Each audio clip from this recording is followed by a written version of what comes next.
नमस्कार, हाम्रो YouTube channel साहित्यिक कोपिलामा यहाँलाई स्वागत छ।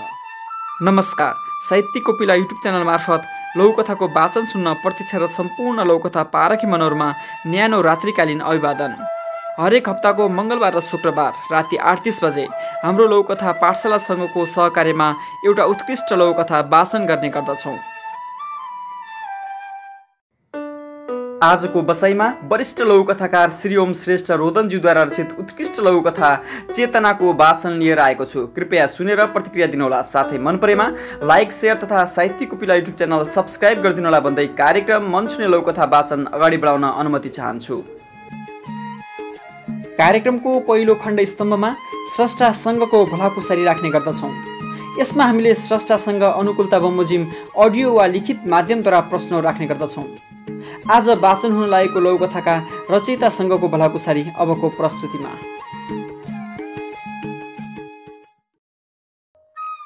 विक्रम सम्वत 2019 साल कार्तिक 11 गते झम्सीखेल ललितपुरमा जन्मिनुभएका चेतना लौकथाका रचयिता नेपाली लौकथाका विशिष्ट हस्ताक्षर श्री ओम श्रेष्ठ रोदनसँग हामीले लिखित माध्यमद्वारा गरेको भलाकुसारीको सारांश यस प्रकार छ।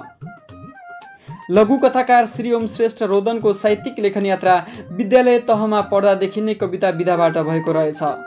आफूले क्याम्पस पढ्दा नै कविता सङ्ग्रह निकालेको बताउने लघुकथाकार श्रेष्ठले साहित्यमा रुचि भएको कारण नेपाल बैङ्कको सुविधाको जागिर छोडेर 2048 सालमा मधुपर्कमा उपसम्पादकको जिम्मेवारी सम्हाल्नु भएको रहेछ। मधुपर्कबाट 2 पटक लौकथा विशेषाङ्क, राष्ट्रिय प्रकृति संरक्षण कोष, गोरखापत्र दैनिक, मधुपर्कको वार्षिक उत्सव लगायत धेरै ठाउँबाट राष्ट्रव्यापी लौकथा प्रतियोगिताको संयोजन गरेको बताउने श्रेष्ठले पहिलो पटक विक्रम सम्वत 2053 सालमा रेयुकाई नेपालबाट राष्ट्रव्यापी लौकथा प्रतियोगिताको संयोजन निकै अप्ठ्यारो अवस्थामा गरेको स्मरण गर्नुहुन्छ। नेपालको एकमात्र लौकथा संस्था लौकथा समाजको अध्यक्ष रहनुभएका श्रेष्ठले आफूले कविता, लौकथा, नियात्रा र निबन्ध विधामा कलम चलाउने गरेको बताउनुहुन्छ। हालसम्म 2वटा लौकथा सङ्ग्रह लेखन र 4 सङ्ग्रहको सम्पादन गरेको बताउने श्रेष्ठले आफ्नो पहिलो पटक विक्रम सम्वत 2042 सालमा त्यो बालक शीर्षकको लौकथा सौरभ पत्रिकामा प्रकाशित भएको बताउनुहुन्छ। उहाँको विचारमा नेपाली लौकथाको अहिलेको अवस्था अत्यन्तै सुखद रहेको, लौकथा लेखन बढ्दो क्रममा रहेको, लोकप्रियताका कारण अन्य विधाका स्थापित स्रष्टाहरूले पनि लौकथा लेख्न थालेका, लघुकथा प्रकाशन सङ्ख्या बढ्दै गइरहेको हुँदा तुलनात्मक रूपमा अहिलेको लौकथा लेखन सन्तोषजनक मान्नुपर्ने बताउनुहुन्छ। लघुकथाको विकास र उत्थानका लागि लौकथा समाजले पुर्याएको योगदान र गरेका कार्यका सम्बन्धमा उहाँ भन्नुहुन्छ, नेपाली लौकथालाई सैद्धान्तिक रूपमा परिभाषित गरेको, लौकथाको विधान नामक पुस्तक डाक्टर लक्ष्मण प्रसाद गौतमलाई अनुरोध गरेर प्रकाशन गरेको, आजका लौकथा सङ्ग्रह र नेपाली लौकथा नामक पत्रिका प्रकाशन गरिरहेको, देशका विभिन्न जिल्लामा प्रशिक्षण कार्यक्रम सञ्चालन गर्दै आएको, लौकथा पुस्तक प्रकाशन पूर्व पाण्डुलिपिको अन्तर्क्रिया गर्ने गरेको, सर्वनाम नाटक घरसँग मिलेर लौकथाको मञ्चन गर्दै आएको, साथै लौकथामाथि अनुसन्धान गर्ने, योगदान पुर्याउने, कृति प्रकाशन गर्नेहरूलाई 5वटा पुरस्कारबाट सम्मान अर्पण गर्दै आएको बताउनुभयो। उहाँद्वारा लिखित आज वाचन हुने लौकथा चेतनाका सम्बन्धमा उहाँ भन्नुहुन्छ, विनाश र विपदको समयमा पनि हामी धर्मको नाममा कतिसम्म अन्धो बन्छौँ भन्ने कुरा यस लघुकथामा देखाउन खोजेको र चेतनशील भनिएका हामीभन्दा पशुपन्छी नै दुःखमा संवेदनशील हुने व्यङ्ग्य प्रहार यस लघुकथाका माध्यमबाट दिन खोजेको बताउनुहुन्छ। अन्तमा हाम्रो लघुकथा पाठशाला र साहित्यिक कोपिलाको यो मनछुने लघुकथा वाचन कार्यक्रमका सम्बन्धमा उहाँ भन्नुहुन्छ, नेपाली साहित्यमा लघुकथा लोकप्रिय त छँदैछ, यसलाई अझ बढी स्थापित गर्नका लागि तपाईँहरूले गरिरहनु भएको अभियान सार्थक छ र उदाहरणीय पनि छ। वाचन कार्यक्रमलाई अझ कलात्मक बनाउन सकिन्छ जस्तो लाग्छ। हस्, धन्यवाद। आजको पहिलो खण्ड स्तम्भमा स्रष्टा सङ्घको भलाकुसारी यहीँ समाप्त हुन्छ।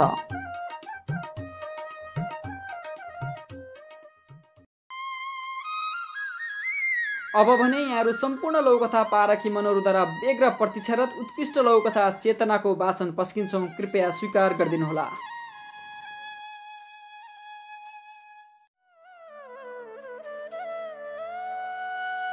सबै धर्मावलम्बीहरू मिलेर बसेको एउटा गाउँ थियो। अचानक त्यहाँ भूकम्प गयो, ठाउँ ठाउँका घरहरू भत्किएर थिचिएर केही मान्छेहरू पनि मरे। घर नभत्किएका र कोही नमरेका सबै छिमेकीहरू घटनास्थलमा पुगे।